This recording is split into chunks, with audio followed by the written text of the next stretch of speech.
Na aula passada, nós falamos sobre os princípios do direito penal e as escolas penais. Então, os princípios do direito penal são diversos, né? Nós falamos sobre o princípio da legalidade e retroatividade, da bagatela, enfim, ou insignificância, dentre outros. E também falamos sobre as escolas penais, que estudavam, né, o porquê, então, da lei penal. Em algum momento, alguém defendeu que o direito penal era para retribuir um mal, o que a pessoa tinha feito por livre e arbítrio, então fez porque quis, vai ser punido. Em outro momento, essa pessoa já nascia pré-determinada a cometer crimes, não era uma escolha, era uma situação fisiológica, né, determinante da própria biologia, fisiologia dela. Em outro momento, a pessoa merecia um tratamento.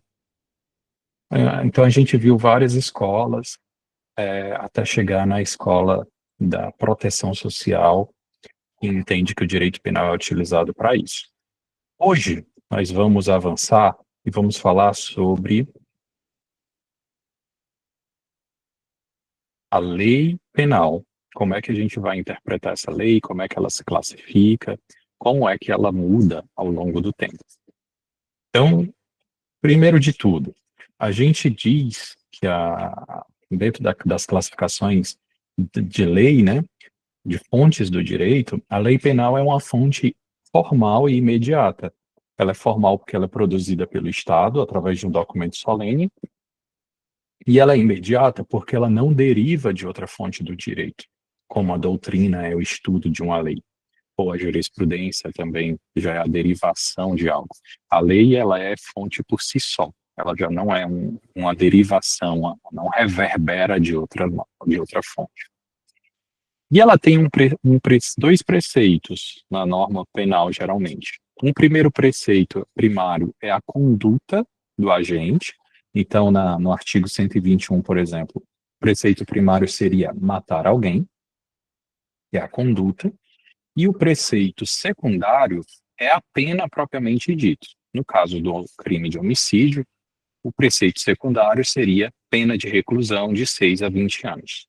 Então, a a norma penal, ela tem esses dois elementos, a conduta e a pena.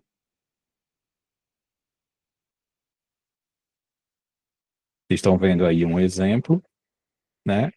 Ela é uma norma e ela tem uma proibição indireta. Eu até já falei sobre isso várias vezes.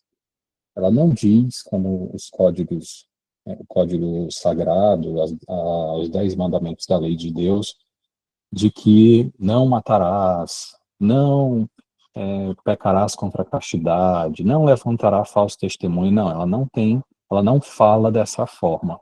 A linguagem escolhida pelo legislador foi de proibir de forma indireta. Então, se você fizer algo, você vai ter a punição X. Mas ele não fica dizendo não faça algo. Eles não usam essa forma de escrever, né?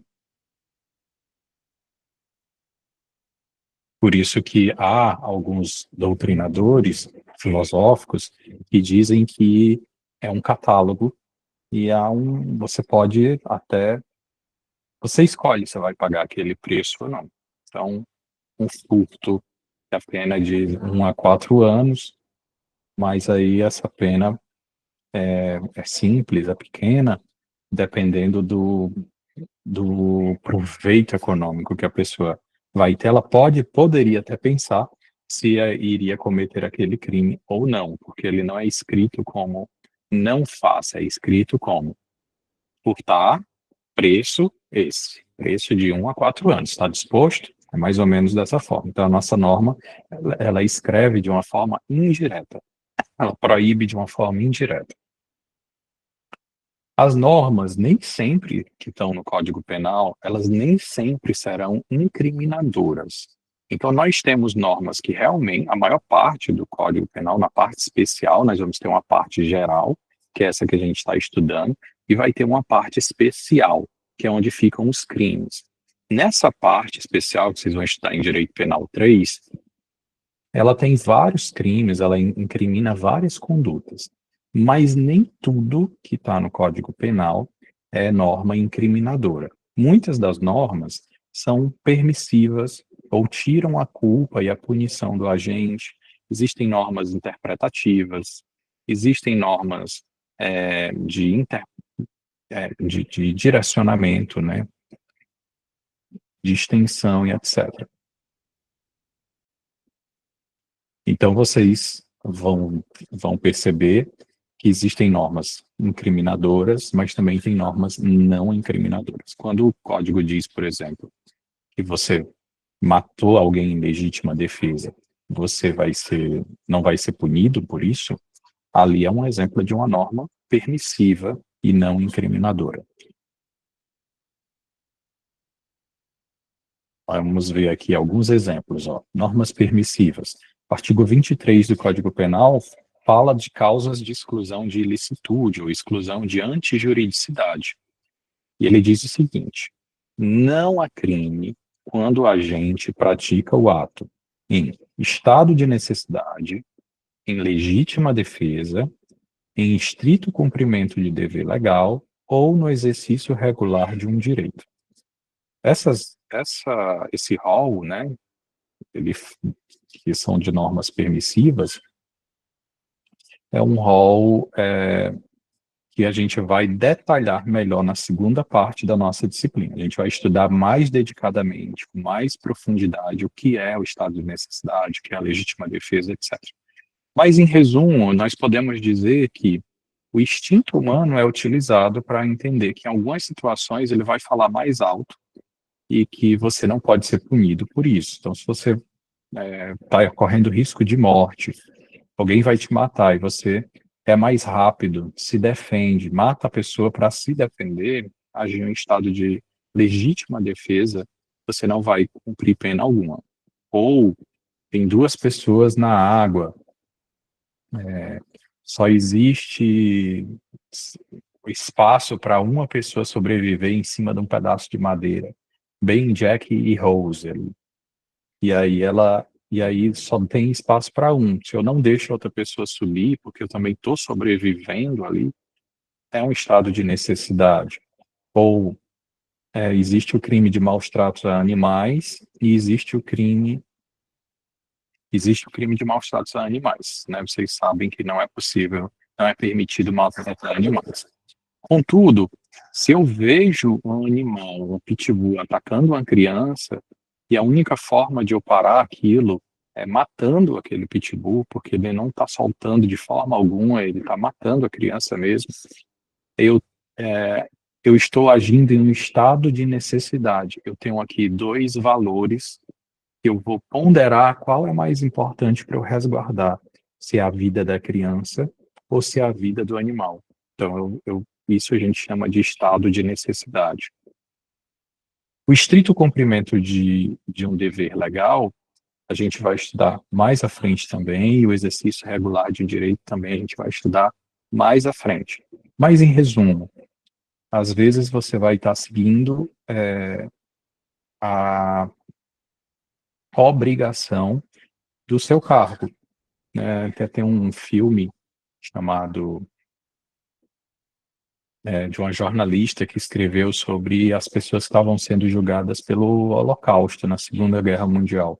E algumas das pessoas diziam assim: eu não cometi crime nenhum, eu estava somente seguindo a lei. Seguir a lei naquele caso era trancar algumas pessoas para morrer.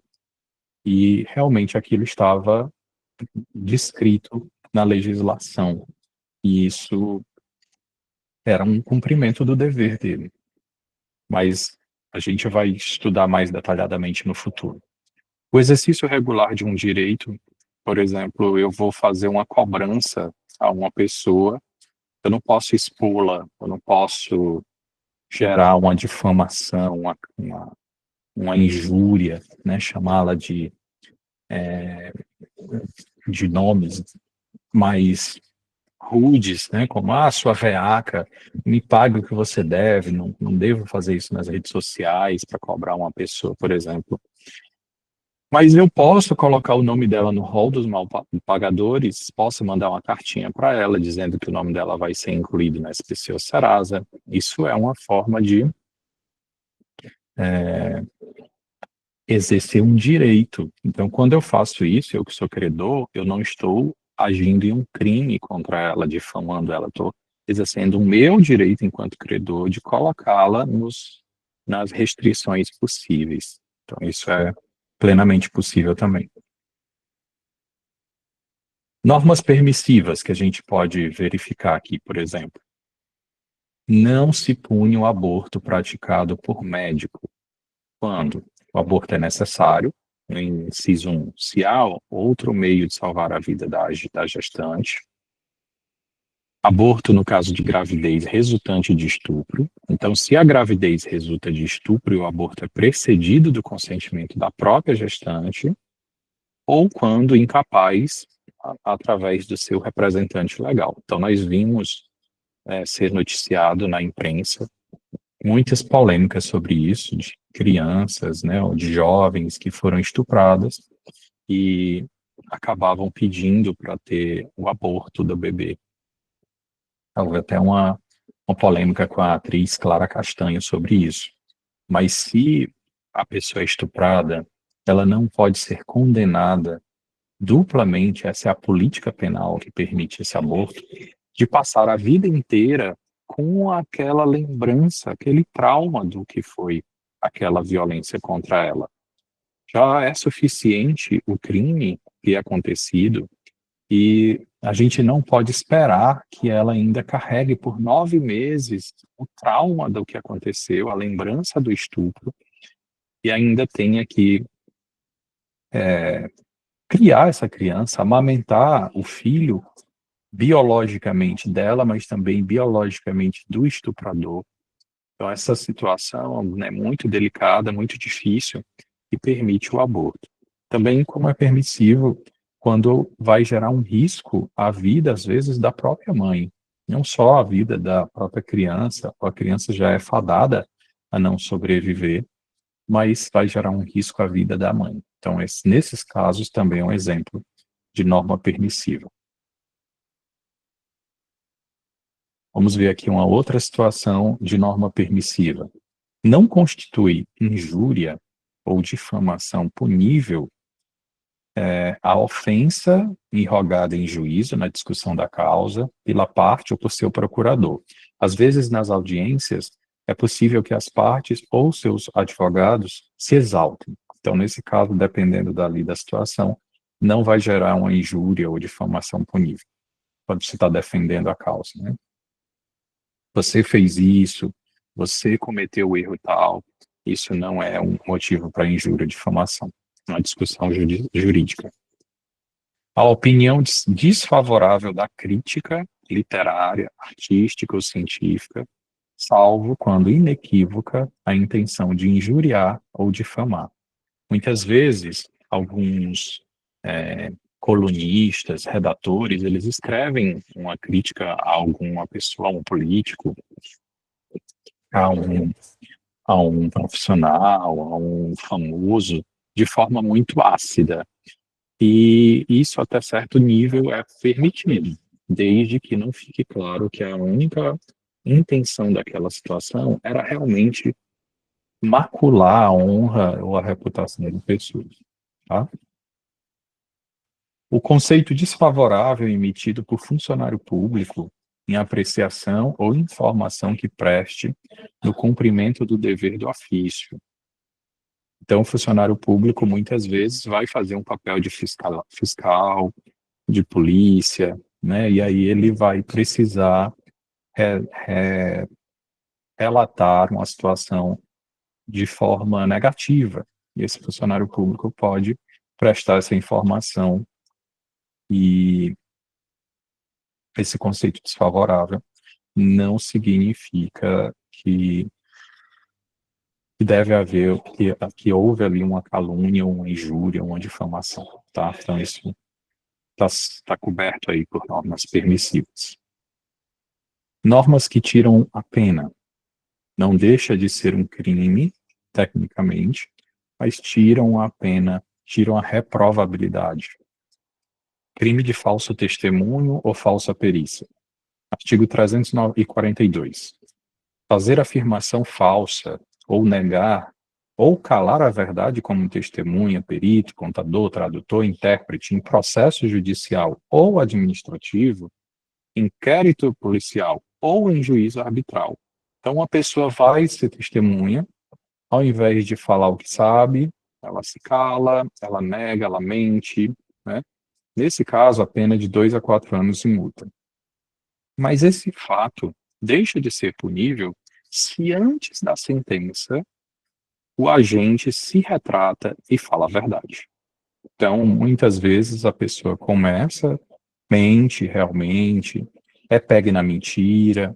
Durante as perguntas ali, os advogados, os juízes, promotores começam a perceber que aquela pessoa está mentindo, e aí se a pessoa se retrata e diz a verdade antes da sentença do processo, nesse caso, aí ela deixa de receber a punição. Exemplo de normas interpretativas que existem no Código Penal. Existe o crime de violação ao domicílio, onde você entra e permanece de forma clandestina, sem autorização expressa ou tácita do dono da casa. E aí, a própria norma diz o que é que se compreende como casa. Então, casa, nesse caso de violação de domicílio, não é só a minha casa, a minha propriedade, pode ser também um aposento ocupado de uma habitação coletiva, pode ser um compartimento não aberto ao público, onde a pessoa exerce a profissão. Então, a norma ela pode ser interpretativa porque ela vai dizer como é, o que é que se interpreta, o que é que significa aquela expressão. Isso acontece também no caso dos crimes contra a administração pública, que só podem ser cometidos por agente público. E a própria norma diz o que é que ela considera como agente público. Ela descreve. Então, às vezes ela vai delimitar o campo de validade ou vai complementar algo. Vamos ver aqui esse exemplo. Ninguém pode ser punido por fato que lei posterior deixa de considerar crime, cessando em virtude dela a execução e os efeitos penais da sentença condenatória. Quando existe uma novatio legis, um abolitio crimes, que é uma nova norma que tira, revoga uma outra que era considerada um crime, essa norma, esse artigo está falando exatamente disso. As pessoas deixam de ser punidas e aqui é um complemento, uma explicação da validade, etc. Está falando um outro exemplo aí de situações em que se aplica a lei brasileira, mesmo em outros países, enfim. Os princípios acabam sendo de direcionamento, né, de interpretação também. Existem normas que falam sobre o que fazer no caso de uma omissão da legislação penal, e aí a gente fala de lacuna na lei, e aí por isso normas integrativas ou de extensão. Vamos ver o que é que diz esse artigo. A omissão é penalmente relevante quando o omitente devia e podia agir para evitar o resultado. A gente vai ver mais à frente que existem crimes onde eu faço uma conduta positiva e existem crimes em que eu deixo de fazer algo. Então, eu posso ser punido porque eu matei alguém ou porque eu deixei de socorrer alguém. Então, existem o fazer e o não fazer. A gente vai estudar mais à frente também sobre, dedicadamente, tá? Fala aí dos crimes tentativas,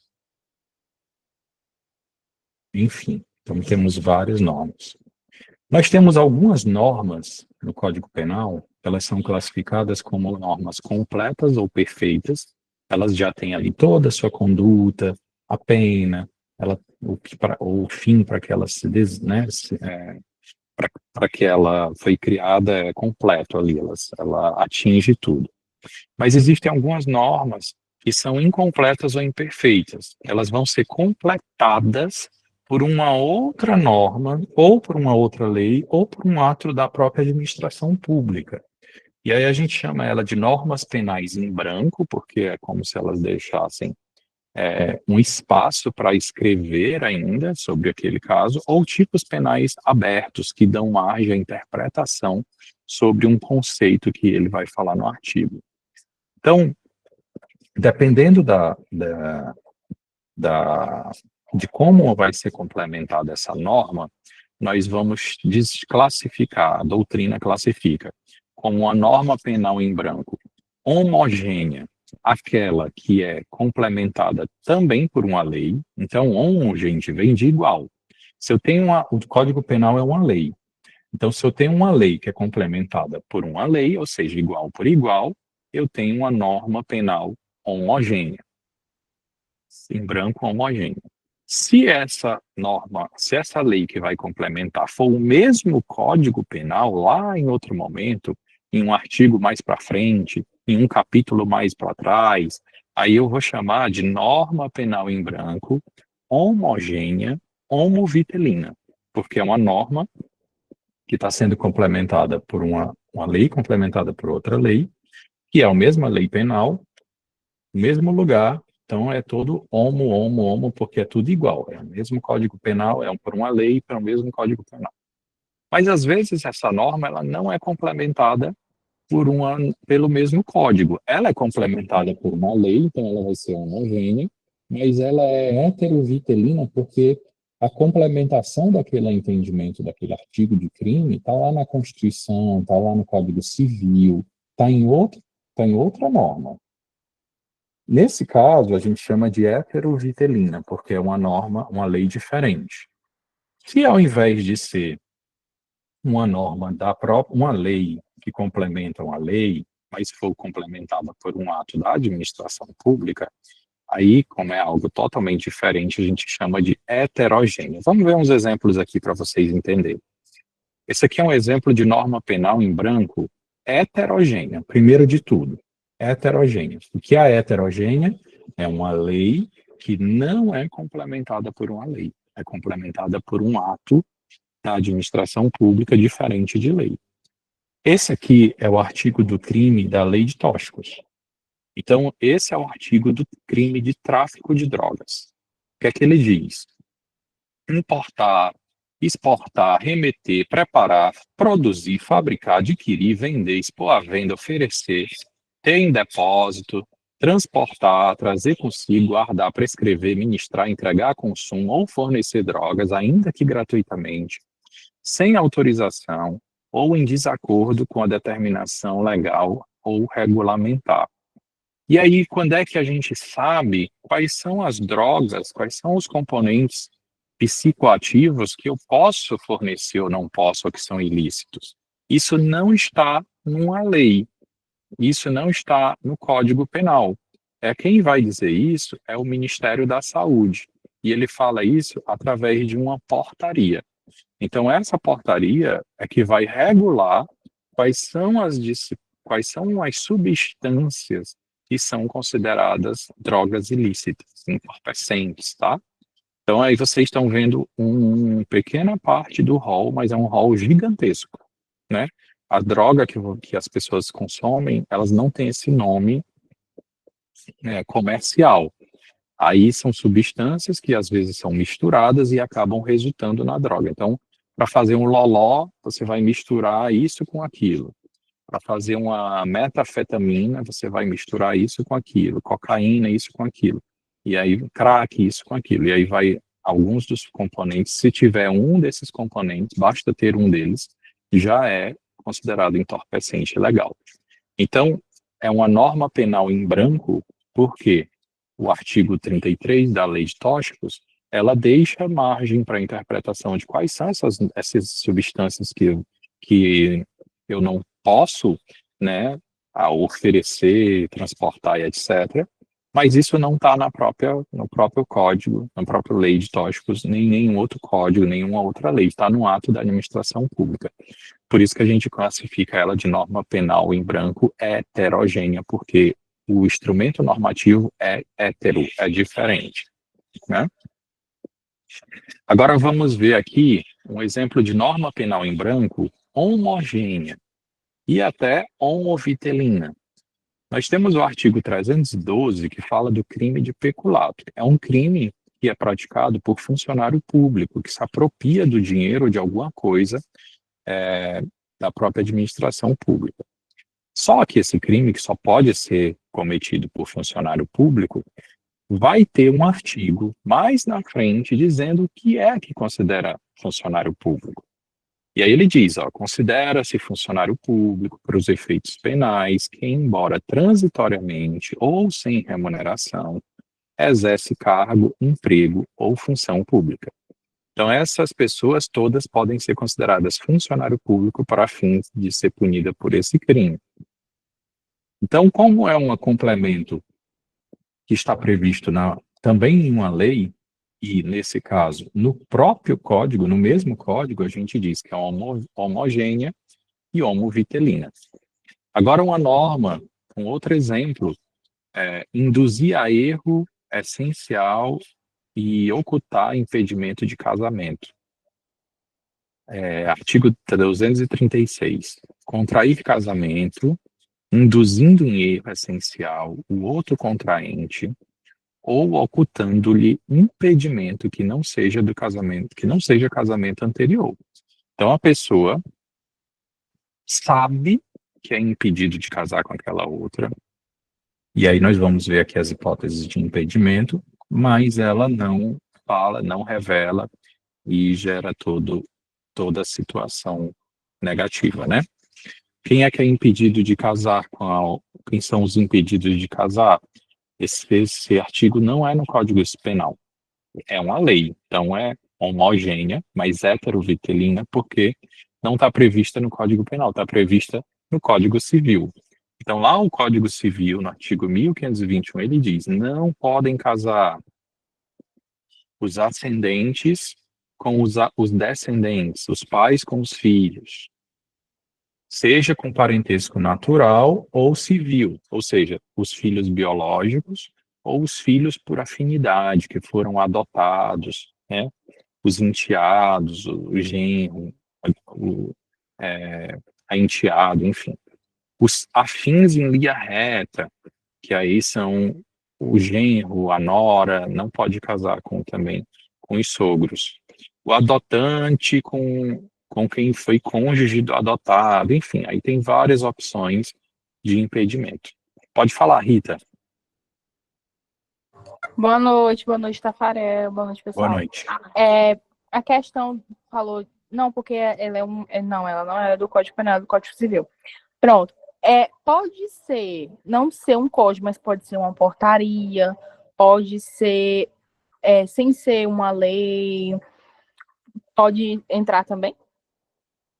Nesse caso, ela é chamada de heterogênea. Ela não é homogênea. Para ser homogênea, tem que ser criada, tem que ser complementada através de uma lei, para ser homogênea. E para ser homovitelina, tem que ser a mesma lei. Se faz, nesse caso aqui, como não é o Código Penal complementado pelo próprio Código Penal, aqui é heterovitelina. No caso que você está falando, é o caso desse exemplo aqui, que é heterogêneo. É o caso do exemplo da lei de tóxicos. É uma lei que, ao invés de ser complementada por uma lei, é complementada por uma portaria. Como é um elemento normativo diferente, aí a gente não chama de homogênea, mas chama de heterogênea. Deu para entender? Certo. Obrigado. Deu. Por nada.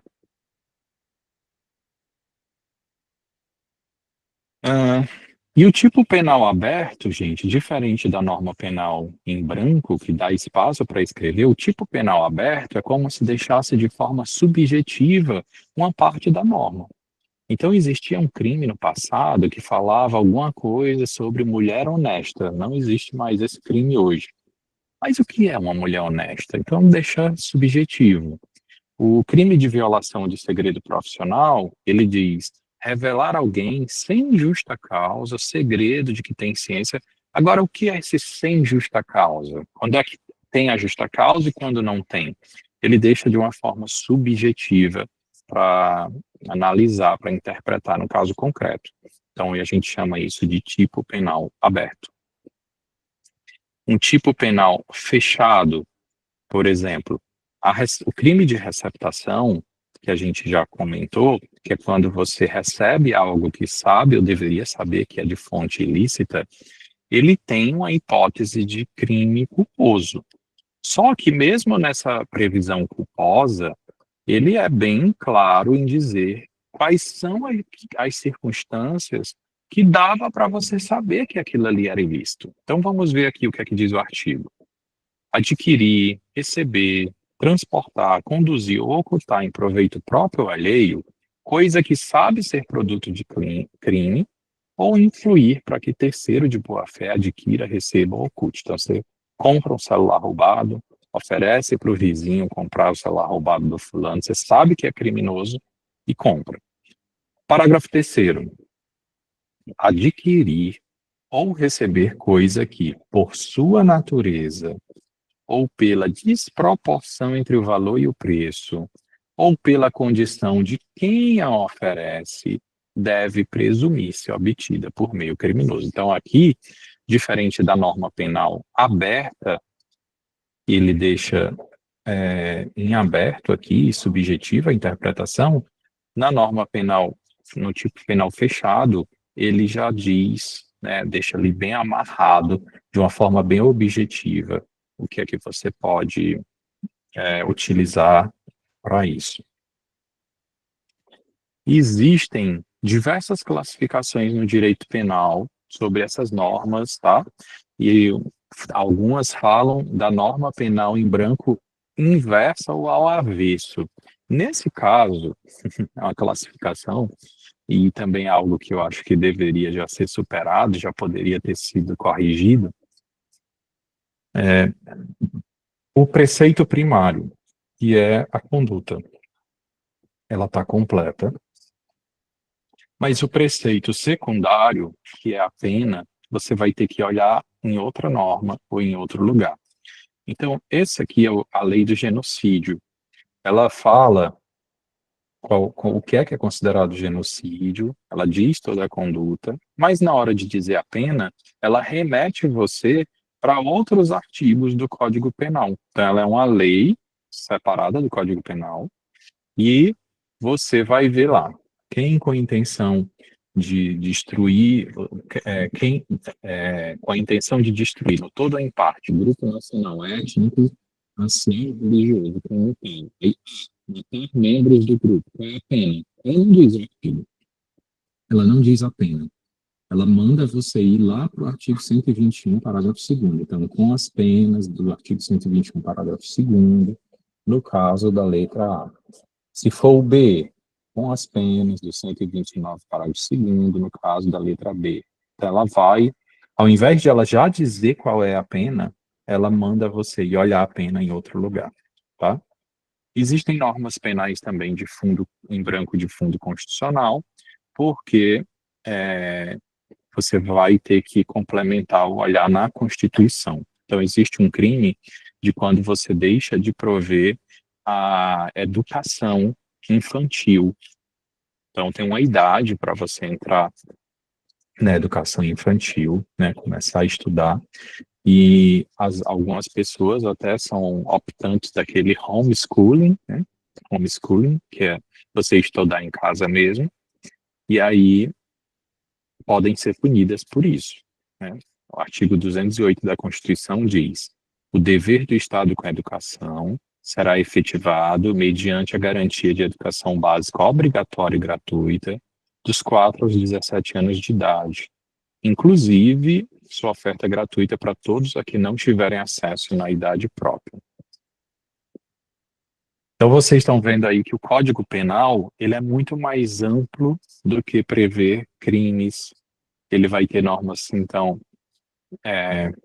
permissivas, normas que tiram a culpa, normas que vão ensinar como interpretar, como definir um conceito, como classificar, né? Então, são situações bem diferentes. A norma penal, gente, ela não deve ser direcionada a grupos específicos, por isso que a gente tem uma característica da generalidade, né?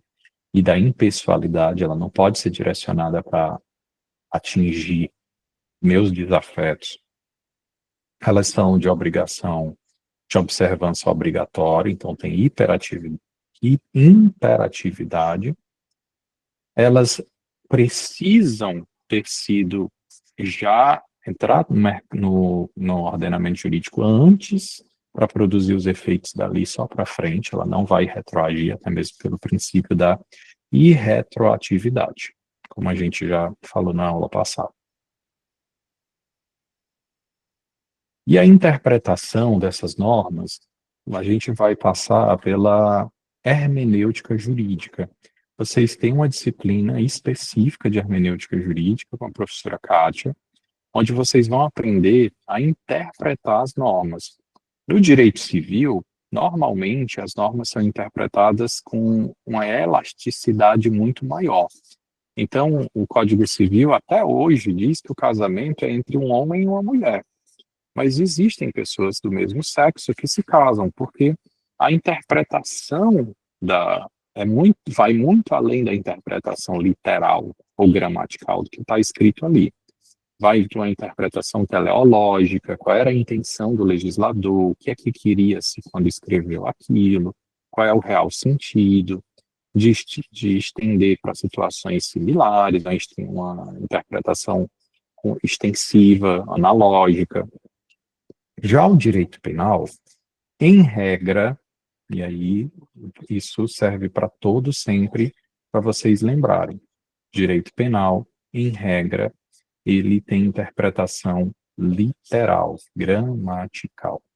Então, regra geral, a interpretação do direito penal não é extensiva, ela é uma interpretação literal. Então, falou, por exemplo, sobre um furto de energia elétrica.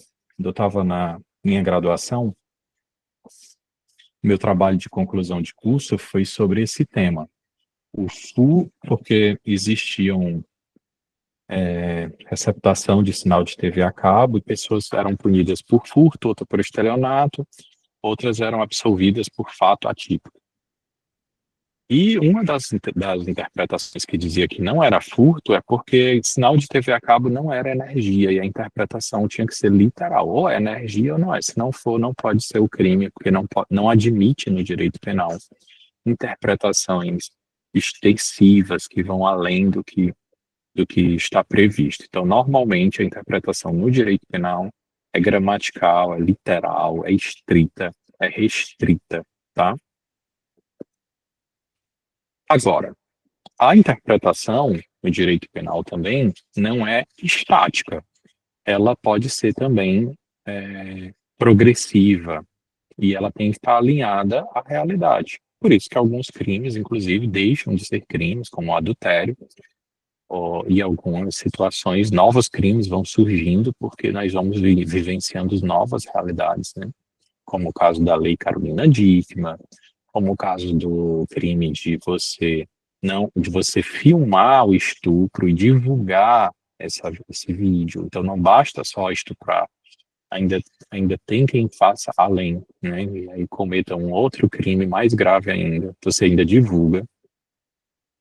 Então essa norma, ela passa por uma interpretação que não é estanque, é uma interpretação que vai de acordo com as mudanças do mundo. Por exemplo, vocês estão vendo aí sobre ex-namorada de Camila Pitanga, faz topless e é levada para a delegacia no Espírito Santo. Existe um crime de atentado violento ao pudor público. Mas aí a gente vai interpretar o que é, se isso ainda fere hoje o pudor público. Em alguns momentos parece que o pudor público está muito mais moderno e menos conservador. Em alguns momentos parece que ele ainda está bastante conservador. E aí nós temos pessoas que estão até discutindo tirar, né, permitir a prática do topless no Brasil. Em determinados momentos, nós temos aí crianças dançando músicas de forma muito sexualizada, ou participando de vídeos de internet. E outro momento tem gente muito conservadora, criticando até mesmo quando a mãe está amamentando um filho em um transporte coletivo, por exemplo, se sentindo ofendido porque uma mãe está com uma criança no peito amamentando. Então, é bem polêmico e a gente tem que avançar acompanhando aí as tendências do momento, do mundo, né? O crime de homicídio, por exemplo, ele tem alguns trechos e ele dá margem, ele próprio, se não tiver isso, você não pode, a norma não foi escrita permitindo, você não pode ir lá e colocar mais do que ela está prevendo. Mas no caso do crime, esse exemplo aí do crime de homicídio, ele dá margem à interpretação analógica. Ele dá alguns exemplos de coisas, mas ele permite que você também aplique ali naquela situação outras coisas que sejam equivalentes. Então, por exemplo, qual o crime de homicídio qualificado? Se o homicídio é cometido mediante paga ou promessa de recompensa, ou por outro motivo, então ele está dizendo aí, ó, ou por outro, ele dá uns exemplos e ele diz que outras situações que se adequam àquela situação, que se aproximem, também devem ser consideradas homicídio qualificado.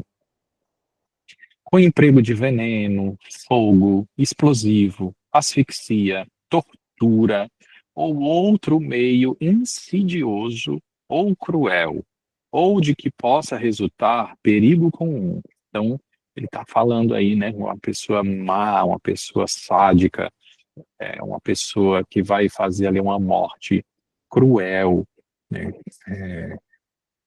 com tortura, né, então isso aí também é uma possibilidade.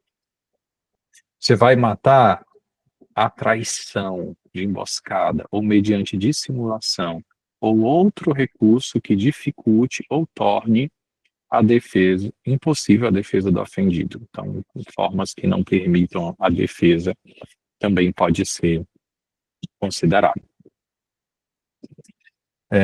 A analogia, ela é possível aplicar analogia ao direito penal? Em tese, o entendimento do STJ é de que o juiz não deve aplicar analogia no direito penal, né? Mas pode ser aplicado em casos omissos se for para beneficiar o réu. Então, existem dois tipos de analogia. A analogia em expressão latim in mala parte, que é aquela que vai ser mais prejudicial ao réu, e como vocês sabem, pelo princípio da in dubio pro réu, na dúvida você beneficia o réu, você não vai beneficiar a punição, você vai beneficiar o que diminui a pena do réu. Então, a analogia em mala parte não é admitida. Mas a analogia em bona parte é admitida. Então, situações que eu vou aplicar, a lei não fala como resolver, então tem ali uma lacuna, né, uma omissão. Você vai precisar da analogia para preencher aquele vazio, e o preenchimento daquele vazio ele vai se dar de uma forma mais benéfica para o réu. Se isso acontece, então é plenamente possível. Um exemplo, nós falamos há pouco que existem normas permissivas de cometer o aborto em caso de estupro. Mas a norma não fala explicitamente sobre o estupro de vulnerável, que é um outro crime. Não é o mesmo crime. Então, tem um crime de estupro em um artigo e tem um crime de estupro de vulnerável em outro artigo. Então, se eu posso cometer o aborto para não ficar com o filho de estuprador no crime de estupro, eu posso também, no crime de estupro de vulnerável, sim, aplicando-se nesse caso, a analogia em bona parte. Então, aquela criança pode também cometer o crime não, né? Em tese seria um crime o aborto, mas ela vai deixar de ser uma situação ilícita para ela praticar o aborto. Alguém tem alguma dúvida até aqui, gente? Alguém quer fazer algum comentário, alguma pergunta, alguma crítica? Se achar que estou andando muito rápido, tá ok? Até aqui? Escrevam aí, se manifestem, tá? Ok, né? Perfeito. Vamos avançar um pouco mais. Como a disciplina é uma disciplina remota, aliás, disciplina remota não, a disciplina é presencial, mas hoje está sendo com aula remota, nós começamos ali mais pontualmente do que a aula presencial, né?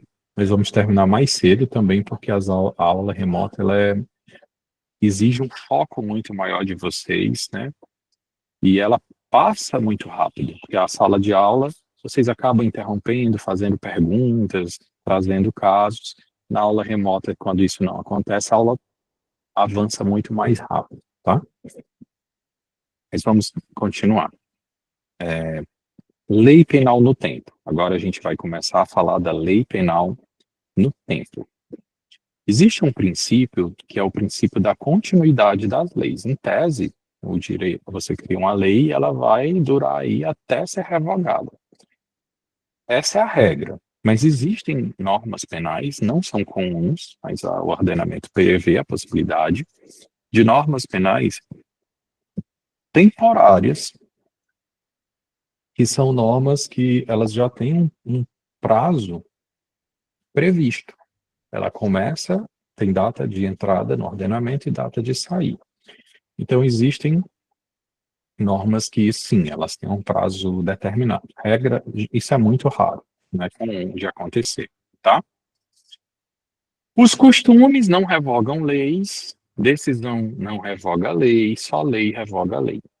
Ou a declaração de uma inconstitucionalidade, se houver perceber que uma norma infraconstitucional está desrespeitando a nossa Constituição Federal, essa norma também pode ser retirada do ordenamento jurídico por ser inconstitucional, né?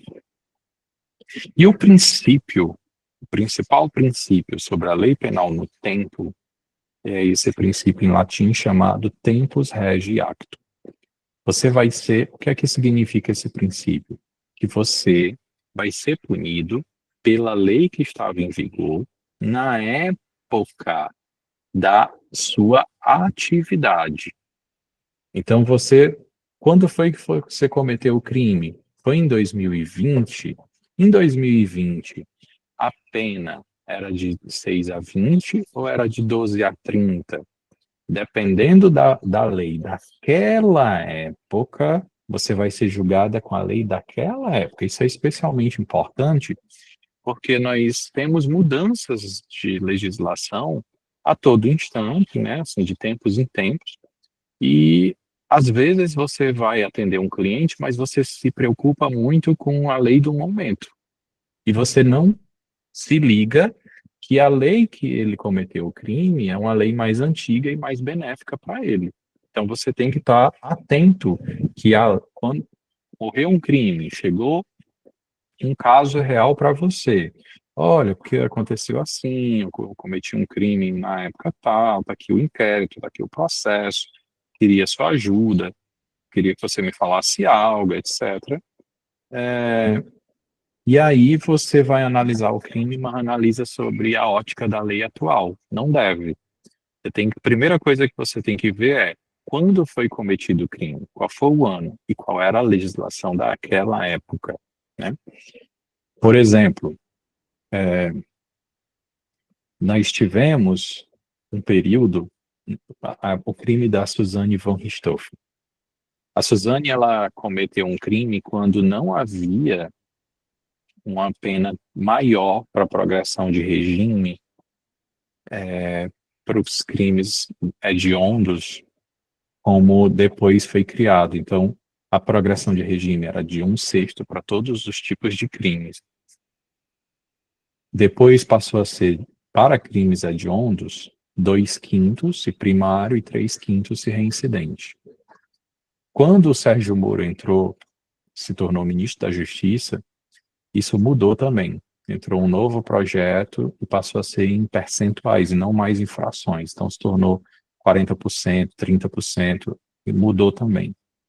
Então, a Suzane, ela poderia até ter progredido de regime mais rapidamente, porque a lei que, que a atingia não era uma lei mais dura, mais rigorosa. Era essa que dizia que bastava um sexto, como era para todo mundo. Porém, ela não passava nos exames psicológicos. Né, ela, quando era submetida ao teste de Rorschach, por exemplo, com aquelas manchas, que o psiquiatra analisa as suas tendências, a ideia era que ela poderia cometer novos crimes. Então, ela não avançava por isso. Mas a lei do período que ela cometeu o crime era mais benéfica e era essa lei que devia discipliná-la, tá? Às vezes, e aí nós temos essa parte aqui, gente, é uma parte que cai muito em provas. Então, fiquem atentos, porque é uma parte que cai muito em concurso, cai muito em OAB e etc. Nós temos várias formas da lei penal mudar ao longo do tempo. Às vezes, ela vai criar uma nova lei, um novo crime, ela vai prever uma situação que não era crime, ela vai transformar em crime. Esse nome aí que vocês estão vendo em latim, essa expressão, parece uma mágica do Harry Potter, né? Novatio legis incriminadora. Parece uma mágica, é um feitiço, dizendo que uma nova lei vai tornar crime uma situação que não era. Então, por exemplo, artigo 218-C. No Código Penal, quando você usa os crimes numerados, né? 121, 122, 123. E aí, quando a gente quer encaixar um crime que não existia ali junto com os demais que são semelhantes, entre dois números que já existem, para não colocar no último número, a gente coloca a letra. Então fica 218A, 218B, 218C, para ficar ali junto com o 218, que é a mesma temática. Então esse artigo aí ele está dizendo o quê?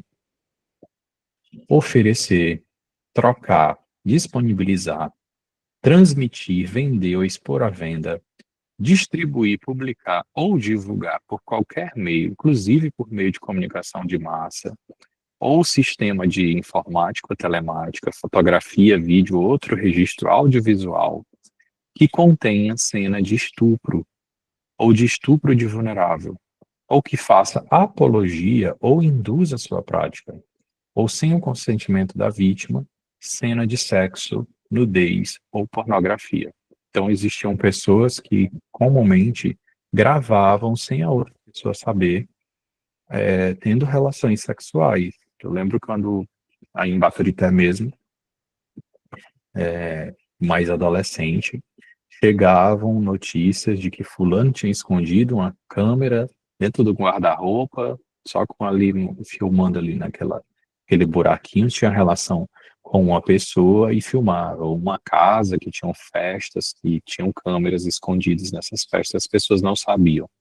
E depois isso era distribuía. Isso não existia na época, esse crime não estava previsto, então não era, as pessoas não eram punidas por isso, por filmar e distribuir, não existia o pornô revenge, né?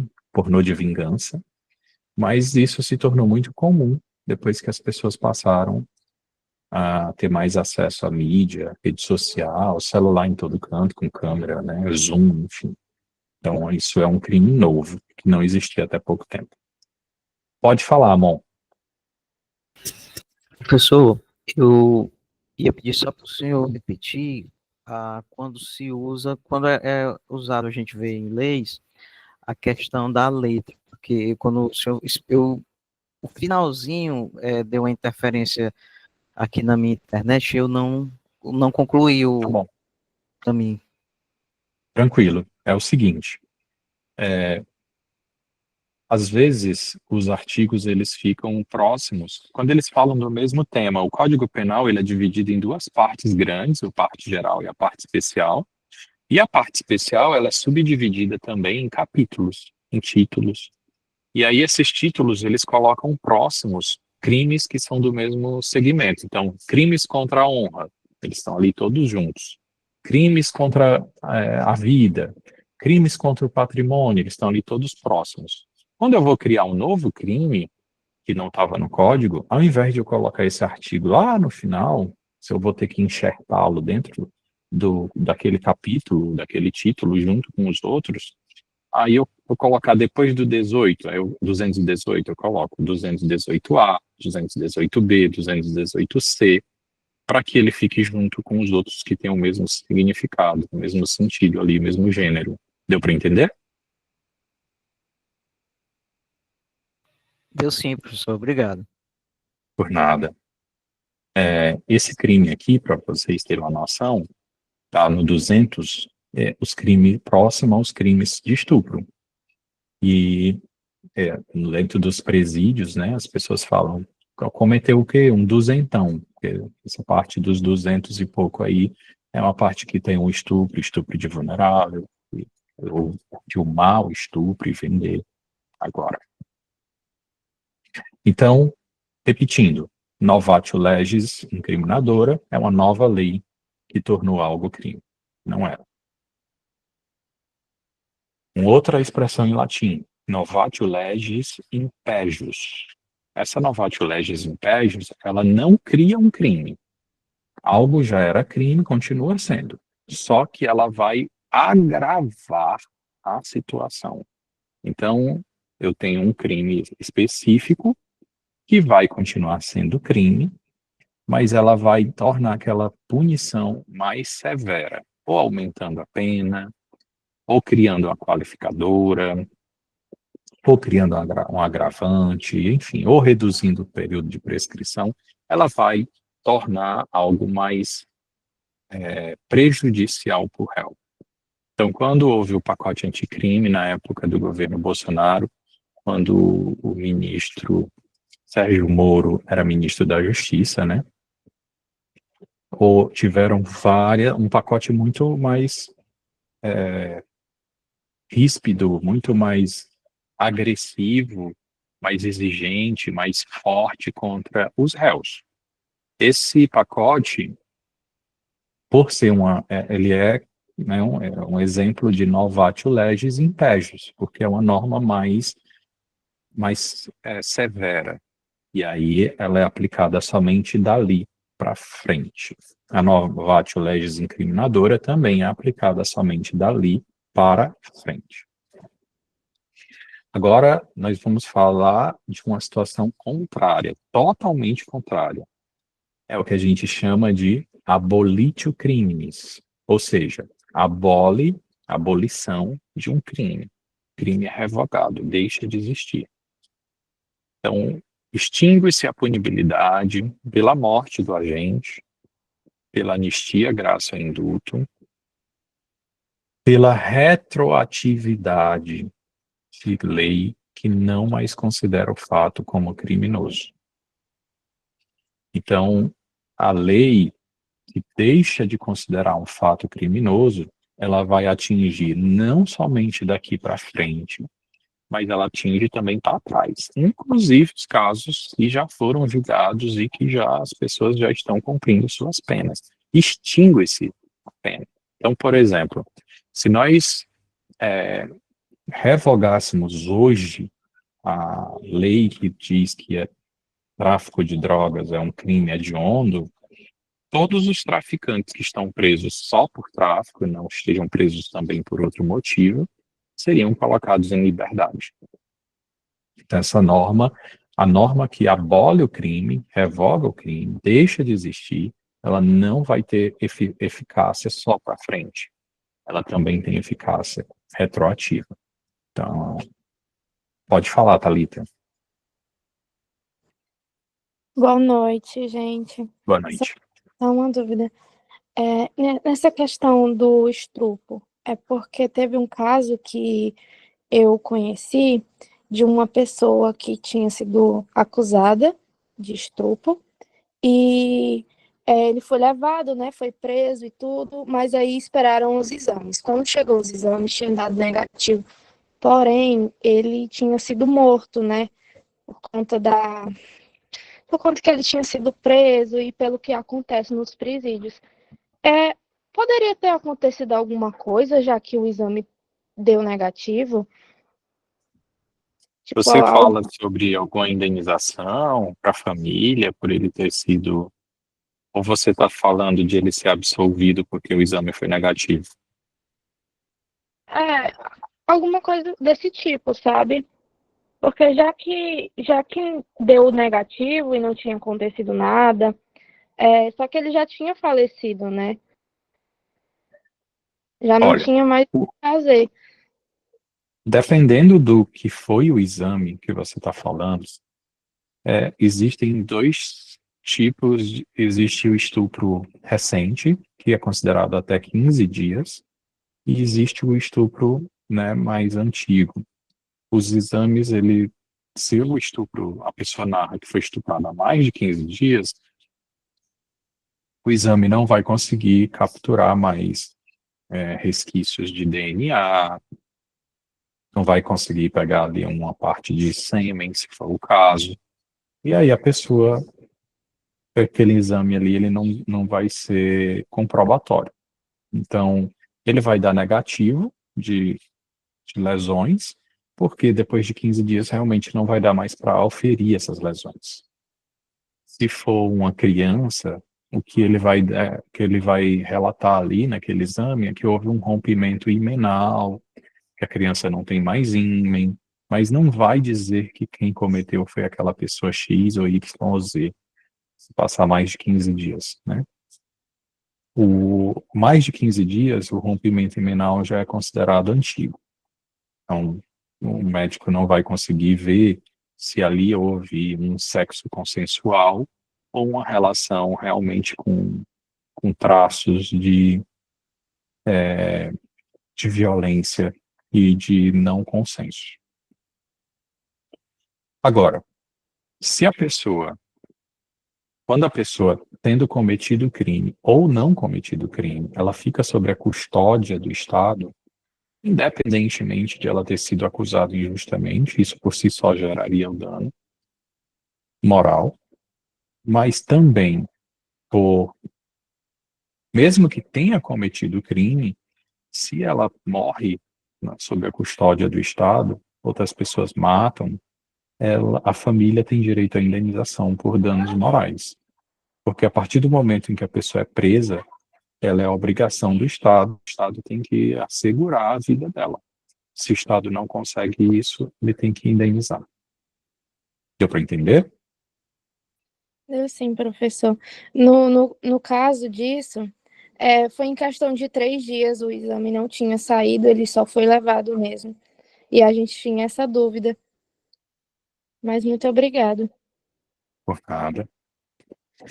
Então vamos avançando. Então nós já vimos aqui novatio legis incriminadora, uma nova lei que cria um crime. Novatio legis impejus, ela não cria crime, ela aumenta, ela é mais severa. Abolitio crimes, deixa de existir aquele crime que existia. Então, revogou o crime de adultério, foi um abolitio crimes, não existe mais o crime de adultério, né? Então, o crime de adultério existiu, foi revogado, abolitio crimes.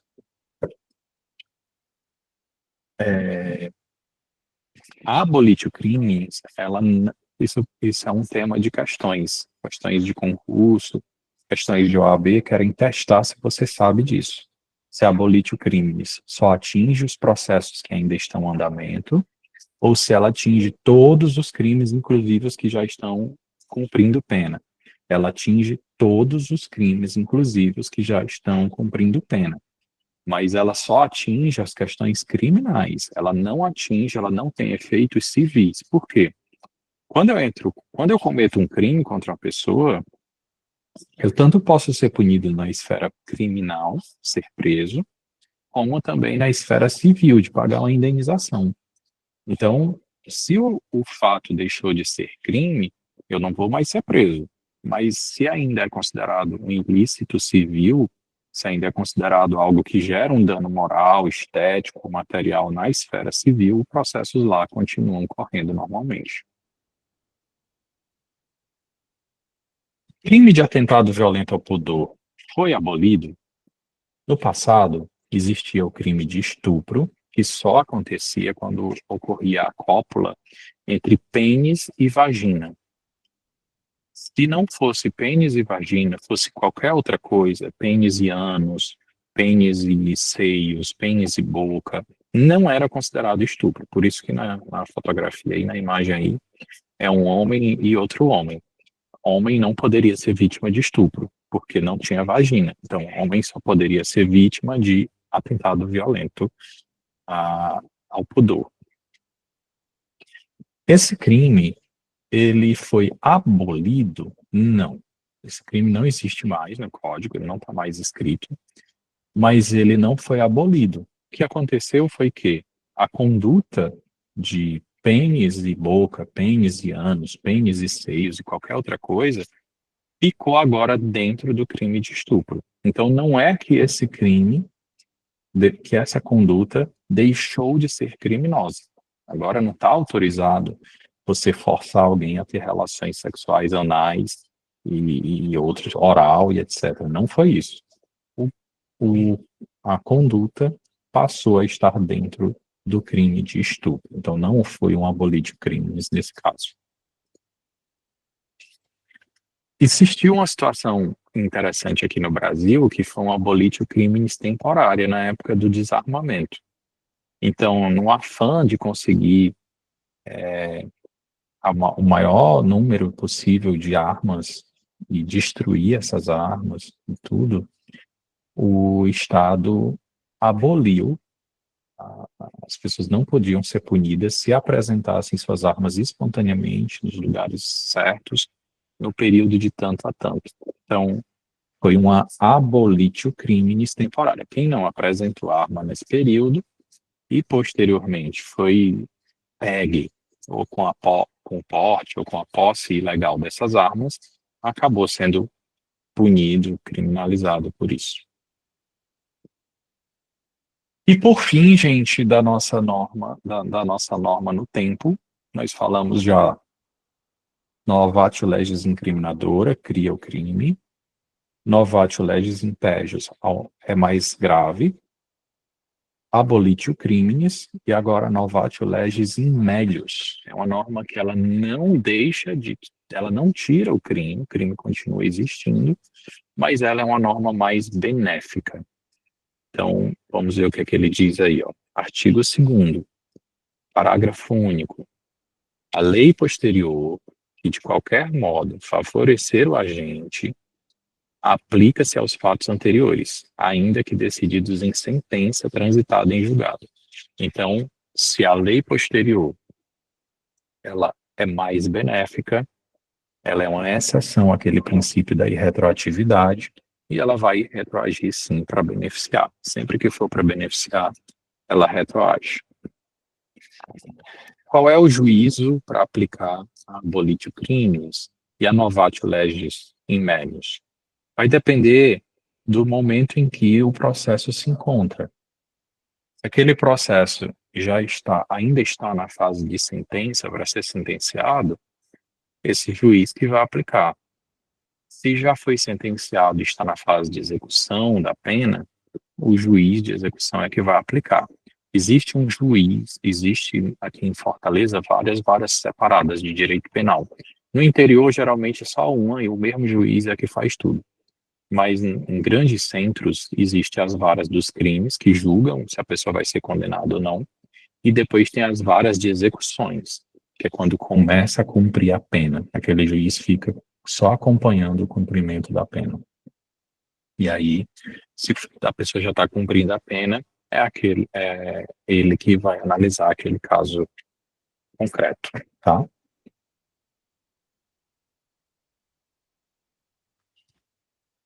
Então, só um momento.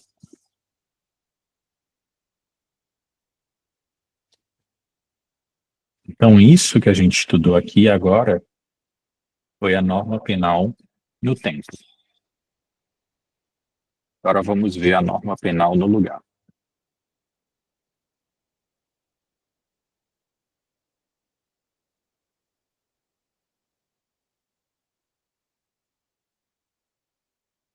Não deixem de estudar, de pegar livros, vídeos na internet, tá? Não deixem, porque é muito conteúdo. Vocês vão ver que para deixar tudo para o dia da prova, fica difícil aprender. Peguem livros virtuais, assistam aquelas playlists que eu sugeri, porque Tafarel, uma pergunta. Desculpa te interromper. Já, assim, já sabe, né? Para quem vai fazer o ENAD, o ENAD. São 3 questões de cada matéria que a gente já teve, né? Isso, tipo assim, teoria geral, do direito, leitura e produção, são 3. Você está se referindo ao simulado, né? Isso, o simulado. O simulado são cerca de 3 questões por disciplina. Pronto, e essas que a gente vai fazer no segundo semestre, conta também ou não? Entra também, né? A do primeiro e a do segundo. Já entra. Certo. Olha que coisa boa. Pois tá bom. Obrigada. Por nada. Vamos avançar aqui. EAD também? Sim, pode cair também. Pode ter também. É para revisar tudo.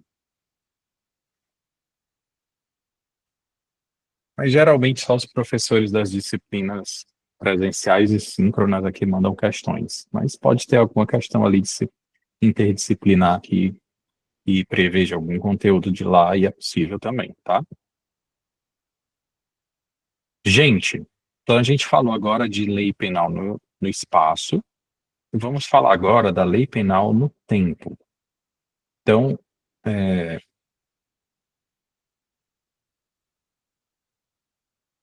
desculpa, a gente falou da lei penal no espaço, não, a gente falou da lei penal no tempo, vamos continuar e vamos chegar na lei penal no espaço, desculpa.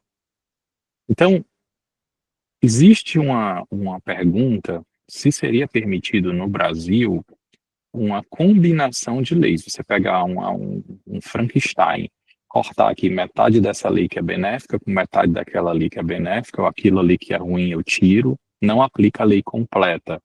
E a resposta é não. Então, vocês estão vendo o exemplo aí. A lei X, eu ia pegar ali só a pena de 1 a 4 anos, que é menor do que a lei Y de 2 a 6, mas pegava a parte ali da lei Y que está dizendo que é sem multa e a outra diz que é com multa. Não, não é possível você montar um Frankenstein dessa forma. Ou a nova lei é mais benéfica, ou a nova lei não é mais benéfica. E aí você vai analisar e não pode, o entendimento do STF é de que não é permitida a combinação de normas. Então, não existe isso não, tá? Tem que ser considerada separadamente.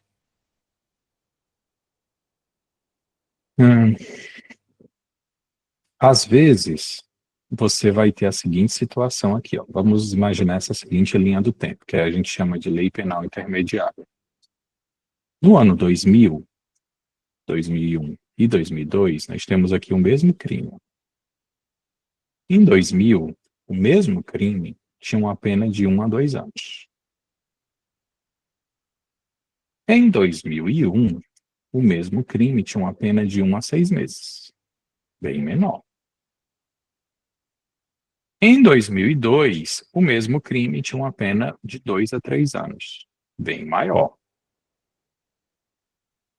A pergunta é se essa lei mais benéfica pode ser utilizada para atingir uma pessoa que cometeu o crime aqui. E a resposta é que sim. Essa lei aqui, que é mais grave, não pode retroagir para cá. Mas essa lei aqui de 2001 pode sim retroagir para o ano 2000. Então, se a lei é mais benéfica, ela retroage. Então, vocês estão vendo aqui que essa lei intermediária, ela pode retroagir ou ela vai ser só daqui para frente? Pode retroagir, porque vocês estão vendo que a lei é nitidamente mais benéfica que essa. Então, vamos imaginar que aqui o tráfico era de 1 a 2 anos. Em 2001, passou de 1 a 6 meses. Quem cometeu o tráfico aqui vai ser beneficiado pela volta dessa lei que vai retroagir para cá. E não será punido por essa nova lei que daqui só vai para frente. Ela não pode voltar, porque é uma novatio legis impégios. Então, ela é mais cruel, ela é mais severa. Ela não pode retornar. Então, se for mais benéfica, volta sim, tá?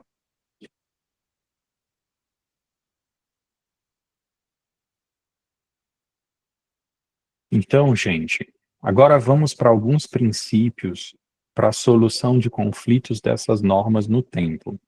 A gente, assim como viu na História e Teoria Geral do Direito, vai ver qual a norma mais específica. Então, eu tenho um Código Penal genérico e tem uma lei de crimes hediondos. A lei de crimes hediondos é mais específica, ela vai ser aplicada em casos de possíveis conflitos entre as normas, né? Aparentes conflitos. E alguns crimes vão absolver outros crimes. Eles já estão dentro de outra previsão, tá? Pelo princípio da especialidade, como eu antecipei, o crime o dispositivo mais específico, ele vai, mais especial, mais específico do caso, ele vai ser aplicado. Então, quando você comete um crime de infanticídio, aquilo é uma morte, você matou alguém. Então, por que que você não vai aplicar o artigo 121? Porque tem um artigo mais específico para aquela morte.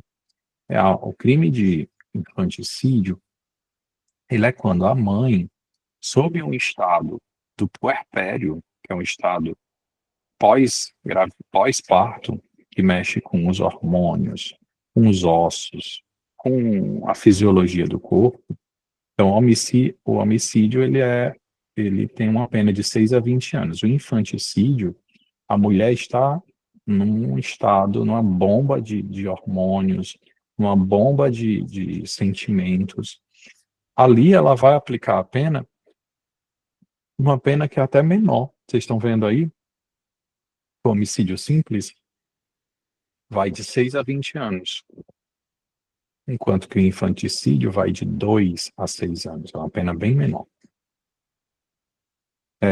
Por conta disso. Mas ela está matando o próprio filho. Mas não é numa situação qualquer. Tem que ser num estado puerperal. Então, se é uma coisa mais específica, você vai aplicar a norma mais específica do que a outra. Os dois aqui tratam de morte, de matar alguém.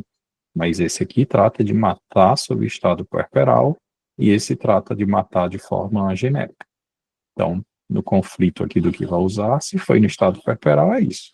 Se foi qualquer pessoa que matou a outra, é o de sim. Vamos ver aqui uma outra situação. No estupro, a gente pode dizer que há um constrangimento ilegal.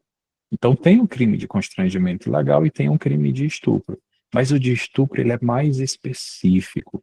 Ele é o constrangimento para fins libidinosos, para fins de ter uma conjunção carnal ou praticar um ato que satisfaça a minha lascívia, né? Os meus desejos sexuais. Então, se o constrangimento foi genérico, você vai para o artigo mais genérico. Se foi uma coisa mais específica, foi para fins sexuais, então é o crime de estupro. Existem situações em que um crime ele não é a intenção principal, ele é somente uma fase necessária ou de apoio para um novo crime. Então vamos pensar aqui no seguinte: fulano queria cometer um crime de furto na casa de alguém. E aí ele vai invade a casa daquela pessoa, já cometeu o crime de invasão domiciliar, né? Foi lá, pegou um relógio, pegou um aparelho de DVD, coisa e furtou. Esse crime de invasão domiciliar, ele não era a intenção principal do agente. A intenção mesmo era furtar. Ali foi somente uma fase necessária para conseguir realizar o furto. Então ele vai ser punido pelo princípio da subsidiariedade somente pelo crime principal, o crime que ele realmente queria cometer, e não por todas as cadeias de crimes que eles necessárias para aquilo ali. Como aí no exemplo da tela, vocês estão vendo o crime de homicídio e o crime de lesão corporal seguida de morte. Não dá para matar uma pessoa sem gerar nenhum grau de lesão à vida dela, ao corpo dela, né? Mesmo quando você mata com um veneno, é considerado uma lesão corporal. Então, se você comete um crime de morte, é muito difícil que não seja através de lesões corporais. Você não vai ser punido pelos dois crimes, pelo crime de lesão corporal e pelo crime de homicídio. Você vai ser punido somente pelo crime de homicídio, que é a sua intenção principal. Então, por esse princípio, vai ser sempre importante entender qual era a finalidade, qual era o fim, qual era a intenção do agente, porque isso é que vai ditar qual crime ele vai ser punido. Perigo para expor a vítima à saúde de outro, em outro crime. A pessoa vai receber uma pena tal se não constituir um crime mais grave. Porque se constituir um crime mais grave, vai para o crime mais grave. O crime mais simples, se é só uma fase para o crime mais grave, não vai ser importante. Subtração de incapazes. Subtrair um menor de 18 anos de quem tinha guarda. Se o fato ali é elemento de um outro crime, por exemplo, uma extorsão mediante sequestro, se você tirou o incapaz da guarda daquela pessoa, não só por tirar a guarda, mas para cometer um crime ainda mais grave, você vai ser punido pelo crime principal, a intenção principal, e não pela subtração. Tá? Agora, existem crimes que eles absorvem o outro também porque ele é uma fase necessária pela preparação e execução e também vai ser necessário, né? Por exemplo, o crime de roubo, ele já engloba dentro do crime a subtração da coisa, sob ameaça ou a violência à pessoa. A ameaça e a violência à pessoa já são institutos que são crimes por si só. Existe o crime só de ameaça, existe o crime de lesão corporal, mas o roubo, ele já é o crime, ele é um crime complexo. Ele é um crime que engloba situações que vão desde do patrimônio, tirar o patrimônio da pessoa, mas mediante ameaça ou violência. Então, ele já faz parte da natureza desse crime englobar outras situações. Então, você não vai ser punido pelo crime de roubo, pelo crime de ameaça e pelo crime de lesão corporal. Só pelo crime de roubo.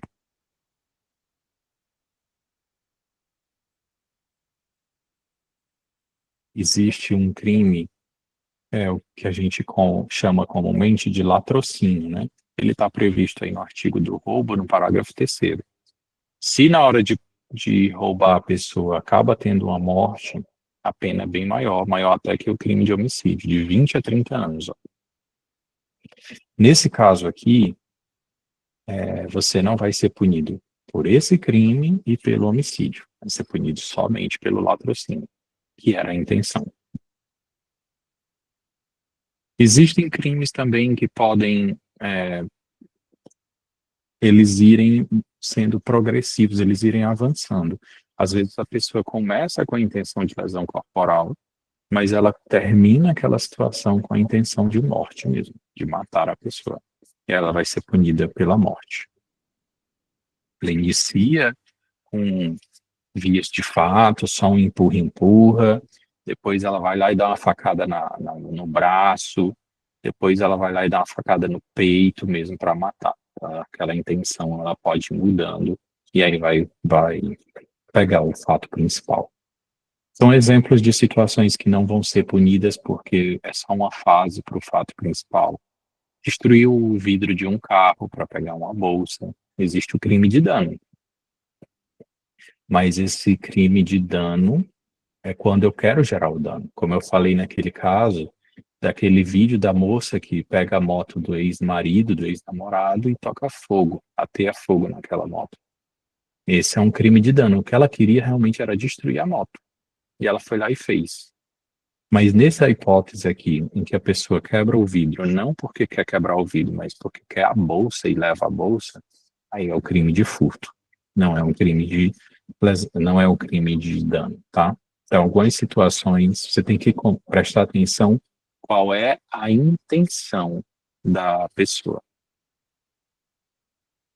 Então, tem que ver aí o que é que vai ser necessário. Vocês estão vendo aí sobre o caso da Elise Samúdio, né? Nesse caso, ela matou o esposo, depois cortou ele em pedaços e ela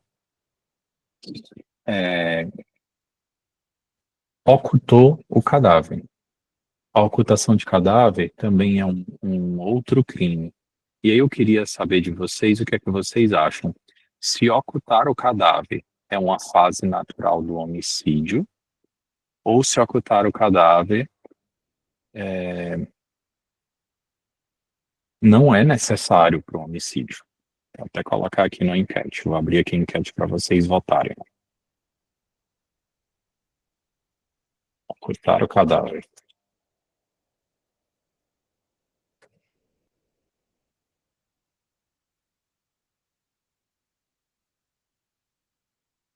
Fase necessária ao homicídio. Desnecessário. Pronto, está aparecendo a enquete para vocês. Vamos ver o que vocês acham sobre isso.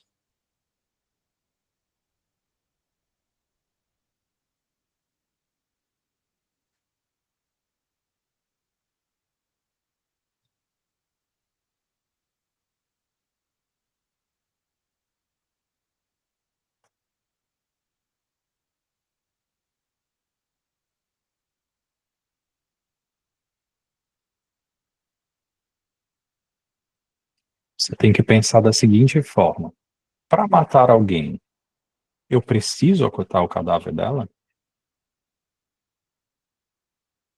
Ou ocultar o cadáver já é uma outra fase que não se mistura, que não era necessário.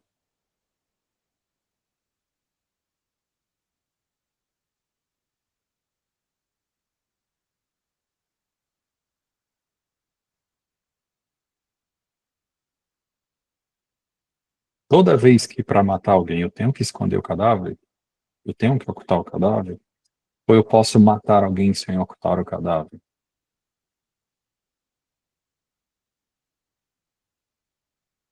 Temos aí uma boa amostragem já. A maior parte acha que não é necessário. De fato, eu posso matar uma pessoa sem ocultar o cadáver. Ocultar o cadáver não é uma necessidade para matar alguém, diferente da lesão corporal. A lesão corporal é necessária. Não dá para matar alguém sem lesar, sem lesioná-la. Mas ocultar o cadáver já é uma fase extra, e aí ela pode ser punida separadamente. Então, ela, no caso, é condenada tanto pelo homicídio como pela ocultação de cadáver, que não é absorvido pelo crime de homicídio. Então, nesse caso, já não é considerado um, uma situação. Quando eu digo para vocês que essa disciplina vai ser usada em muitos casos da vida real, é importante. Ó, vocês estão vendo aqui um caso real de Minas Gerais, de 2018, e o Ministério Público, ele coloca tudo que ele pode num crime só. Homicídio qualificado, crime de dano, ocultação de cadáver, latrocínio e posse de arma de fogo. Tudo numa coisa só. Nesse caso aqui, houve um pedido, né, para que fosse retirado alguns desses crimes pelo princípio da consunção, princípio que vai dizendo que alguns desses crimes absorvem uns aos outros. Então, qual era a intenção do agente? Era matar? Era roubar? Porque como é que eu vou responder pelo homicídio, pelo latrocínio? Então, eu tenho que algumas coisas aí estão absolvidas uma dentro das outras. E isso é importante porque pode reduzir totalmente a pena, né? Olha esse outro caso aqui, Mato Grosso, 2014. Pedido de inclusão do crime de porte ilegal de arma de fogo no crime de homicídio com ocultação de cadáver.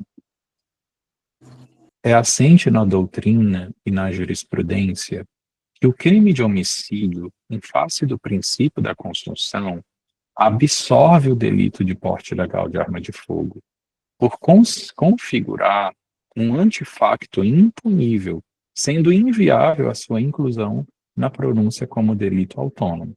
Então, o promotor ele vai pedir tudo para colocar a pena muito gigante, a maior possível para o seu cliente ou para o agente. O que é que você pode fazer nesse caso? Ver se algumas penas, alguns crimes não são absolvidos uns pelos outros. Para eu matar uma pessoa, geralmente eu vou precisar de alguma arma. E é isso já está absolvido pelo crime mais grave, que é o crime do homicídio. E pelo fato de eu precisar ali de alguma coisa para matar a outra. Então, não dá, a pessoa aí ela não vai ser punida pelo homicídio e pelo porte ilegal de arma de fogo. Um já está absolvido pelo outro. Ó, uma outra situação aqui. Crime de homicídio com ocultação de cadáver e porte ilegal de arma de fogo. Absolveu sumariamente o réu quanto ao delito de porte ilegal de arma de fogo. Não podia, né? Às vezes, o crime ele é de ação múltipla ou conteúdo variado. Ao invés de ele ter uma única conduta, como matar alguém, você pode cometer o crime de tráfico, que está aí na tela, por diversas hipóteses. Ou porque você importou, porque exportou, porque remeteu, porque produziu, porque fabricou, porque adquiriu, porque vendeu, porque ofereceu. Ele tem vários núcleos, vários verbos. Então, várias condutas possíveis para cometer esse crime. Dependendo da conduta que você comete, também vai ser um crime de tráfico, tá? Então, hoje, nós vamos terminar aqui. A gente estava falando sobre lei penal no tempo. E na próxima aula presencial, novamente, a gente vai falar sobre a lei penal no espaço. Tem alguém que tem alguma dúvida sobre esse tema até aqui? Alguém quer fazer alguma pergunta? Obrigado, Wellington. Rita, obrigado. Se alguém tiver aula mais difícil, a frequência, Vitória, ela vai ser capturada aqui pelo aplicativo. Eu estou usando aqui um aplicativo que, inclusive, resume toda aqui a aula e ele vai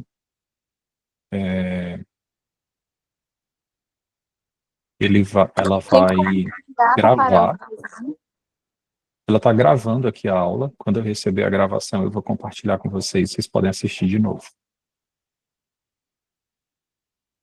Tá certo. E o resumo tem como enviar, não? Que aí fica salvo, né? E isso, eu também disponibilizo. Certo, obrigada.